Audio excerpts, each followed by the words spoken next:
कंस कौन था? एक बार मथुरा का राजा कंस, जो देवकी का भाई था, बहुत ही शक्तिशाली राजा था।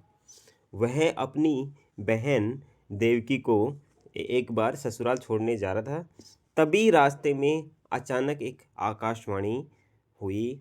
उस आकाशवाणी में बताया गया है कि तुम्हारी बहन अर्थात देवकी, जिसको तुम खुशी खुशी उसको ससुराल लेकर जा रहा है, उसके गर्भ में उत्पन्न 8वां पुत्र तेरा वध करेगा।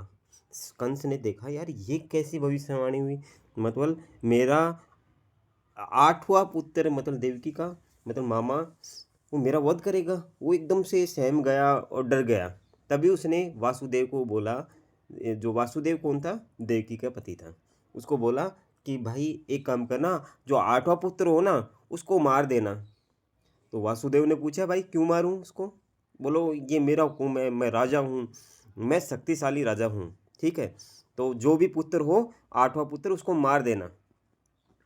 तो उस टाइम वासुदेव ने कुछ भी नहीं सुना और वासुदेव ने वहाँ से प्रस्थान कर गया और अपनी बहन को छोड़कर कंस वहाँ से निकल गया। देवकी वासुदेव को बंदी बनाया। जब देवकी ने कंस से विनती की, कहा मैं स्वयं लाकर अपने बच्चों को तुम्हारे हवाले करूंगी, आपके बहनोई बेकसूर है, उसे मारने का क्या लाभ मिलेगा? कंस ने देवकी की बात मान ली और वासुदेव और देवकी को मथुरा के कारागार में डाल दिया। कारागार में कुछ समय बाद देवकी और वासुदेव को एक बच्चे की प्राप्ति हुई। जैसे इस बात की सूचना कंस को लगी, वो कारागार में जाकर उस बच्चे को मार डाला। इस प्रकार कंस ने देवकी और वासुदेव के एक एक करके 7 पुत्र को मार दिया। जब 8वें पुत्र की बारी आई तो कारागार में पहरा दुगना कर दिया। कारागार में बहुत से सैनिक तैनात कर दिए गए। भगवान श्री कृष्ण का जन्म।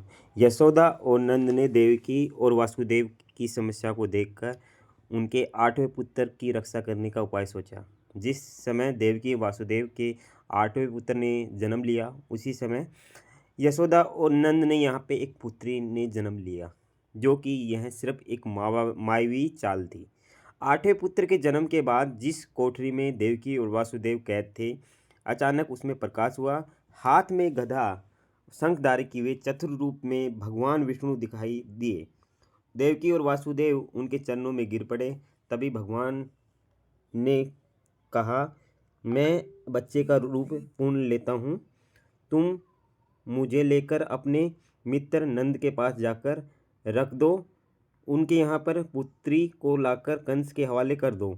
मुझे ज्ञात है कि इस समय यहाँ वातावरण ठीक नहीं है, फिर भी तुम चिंता ना करो, तुम्हारे जाते समय कारागार के सारे पहरेदार सो जाएंगे। कारागार का फाटक स्वयं खुल जाएगा। जल से उफानती हुई यमुना रास्ता देगी। बारिश से नाग तुम्हारी और बच्चे की रक्षा करेंगे। कृष्ण पहुँचे वृंदावन।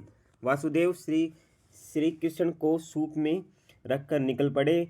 उफानती यमुना को पार करते हुए वृंदावन में नंद के घर जा पहुँचे। बच्चे को सुलाकर उनकी पुत्री को लेकर वापस आ गए। वापस पहुँचने के बाद फाटक स्वयं बंद हो जाता है और जैसे ही कंस को यह खबर मिली कि देवकी ने बच्चे को जन्म दिया, वो तुरंत कारागार में गया और कंस ने जैसे ही उसको छीनकर पटक कर मारने की कोशिश की कि वो बच्ची तुरंत हवा के उड़ गई और बोली, ए दुष्ट प्राणी, मुझे मारने से तुमको क्या मिलेगा? तेरा वध करने वाला वृंदावन जा पहुंचा है। इतना बोलकर वो गायब हो गई।